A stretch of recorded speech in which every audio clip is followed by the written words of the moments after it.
বিএনপির পরিণতি হবে আওয়ামী লীগের মতো।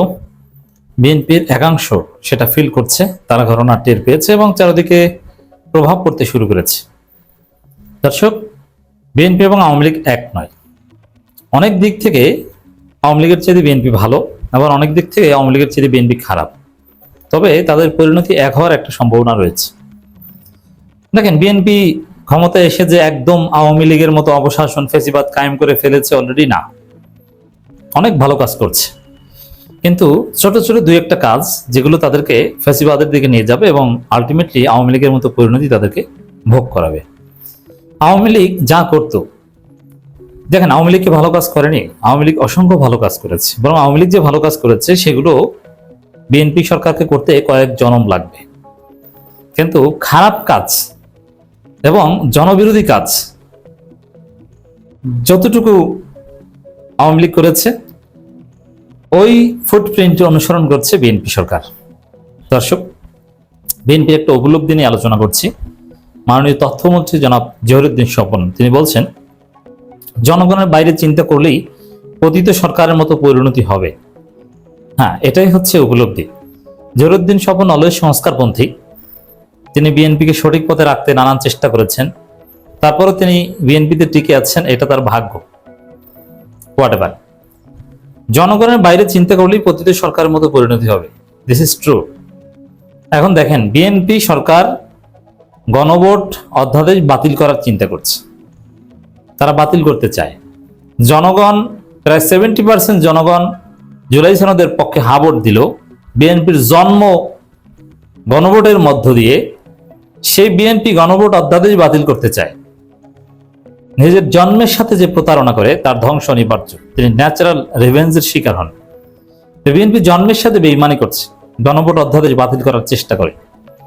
আমরা বিশ্বাস করতে চাই দিন শেষে গণভোট অধ্যাদেশ বাতিল করতে পারবে না, জামাত ঠেকিয়ে দিবে, জামাত এটা পাশ করাতে বাধ্য করবে, প্রয়োজনে রাজপথে আন্দোলন হবে।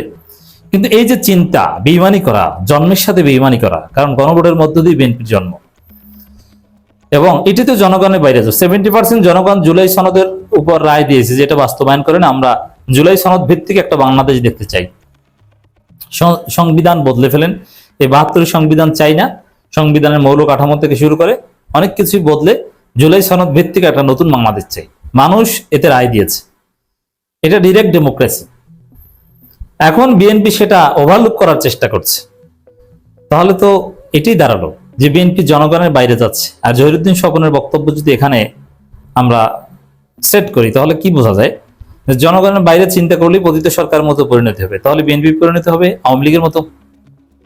এরপরে দেখেন, বিএনপি আওয়ামী লীগ সরকার সংবিধান পূজা করত, সংবিধানের দোহাই দিতে দিতে শেষ পর্যন্ত আজকে তারা অস্তিত্ব সংকটে। আজকে আওয়ামী লীগের নাম নেওয়া যায় না, এবং জাতির জনক যার নেতৃত্বে বাংলাদেশ স্বাধীন হয়েছে তার নাম নেওয়া যায় না বাংলাদেশে। কেন? আওয়ামী লীগের অপকর্মের কারণে। এবং কিভাবে এটা হচ্ছে? সংবিধানের দোহাই দিতে দিতে, জনগণের মতামতকে উপেক্ষা করে সংবিধানের দোহাই দিয়ে ফেসিবাদ কায়েম করে টিকে থাকতে চেয়েছে। বিএনপি সেম থিং করে যাচ্ছে। তারা সংবিধানের দোহাই দিয়ে তারা জনগণের মতামতকে ওভারলুক করার চেষ্টা করছে, ধামাচাপা দেওয়ার চেষ্টা করছে।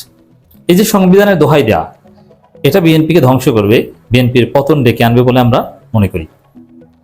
তো দর্শক, শুধু এটা না, আরো নানান বিষয় যেগুলো বিএনপির পরিণতি আওয়ামী লীগের মতো হবে সেটা বোঝা যায়।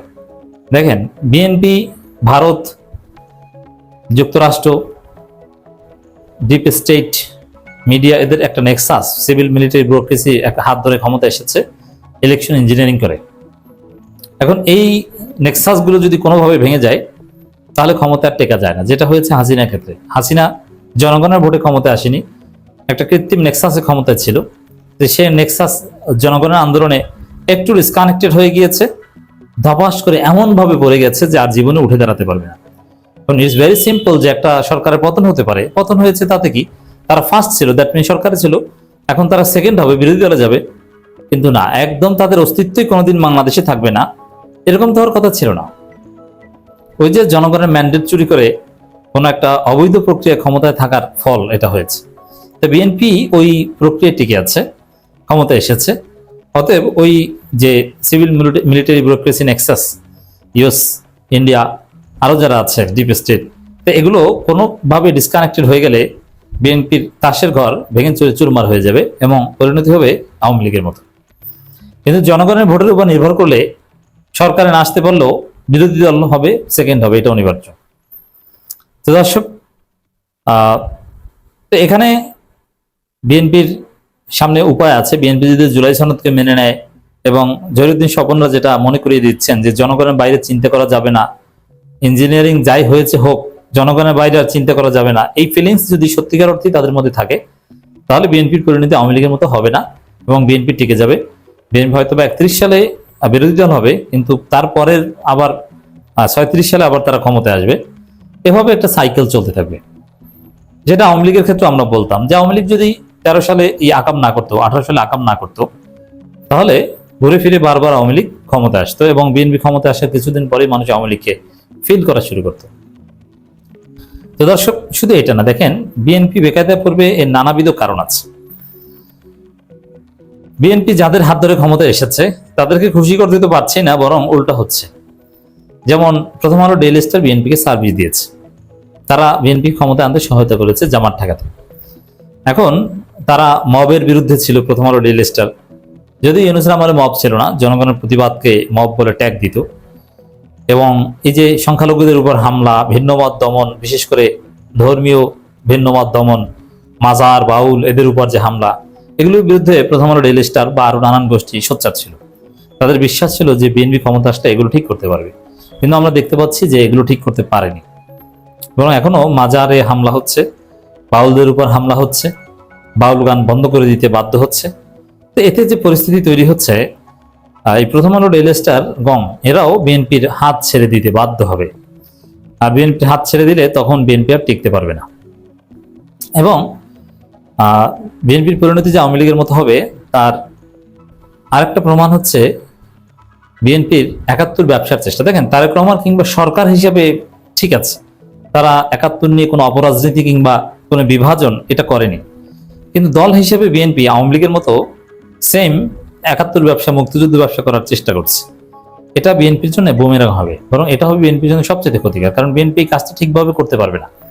আওয়ামী লীগ এই মুক্তিযুদ্ধ ব্যবসা করে কিছুদিন টিকেছিল, অনেক বছর টিকেছিল এবং সুফল পেয়েছিল, তারা ফ্যাসিস্ট হয়ে উঠতে পেরেছিল, কিন্তু বিএনপি এটা পারবেই না, স্টার্টিং এই ধরা খাবে। তো দর্শক দেখেন, জ্বালানি মন্ত্রী বলছে এমনিতেই ভয়াবহ অস্থিরতা জ্বালানি খাতে, সবচেয়ে ব্যর্থ মন্ত্রী দুইজন, এই জ্বালানি মন্ত্রী এবং সড়ক পরিবহন ও সেতু মন্ত্রী। সেই জ্বালানি মন্ত্রী বলছেন একটি দল মুক্তিযুদ্ধকে বিতর্কিত করতে চায়। এই কথা কার কথা? এটা তো আওয়ামী মার্কা কথা, ভারতের দালাল মার্কা কথা। একটি দল, কোন দল মুক্তিযুদ্ধকে বিতর্কিত করতে চায়? মুক্তিযুদ্ধকে কি বিতর্কিত করা যায়? মুক্তিযুদ্ধকে বিতর্কিত করার কোনো অপশনই নাই। তো এই কথাগুলো মূলত মুক্তিযুদ্ধ ব্যবসা কিংবা ভারতের দালালির নামান্তর। তো এই কাজ আওয়ামী লীগ করে মুক্তিযুদ্ধকে বিতর্কিত করতে চায়। হ্যাঁ, আমরা মুক্তিযুদ্ধ, তোরা রাজাকার, এগুলো বলতে বলতে কিন্তু আওয়ামী লীগের ধ্বংস হয়েছে। তো বিএনপিরও এরকম পরিণতি হতে পারে।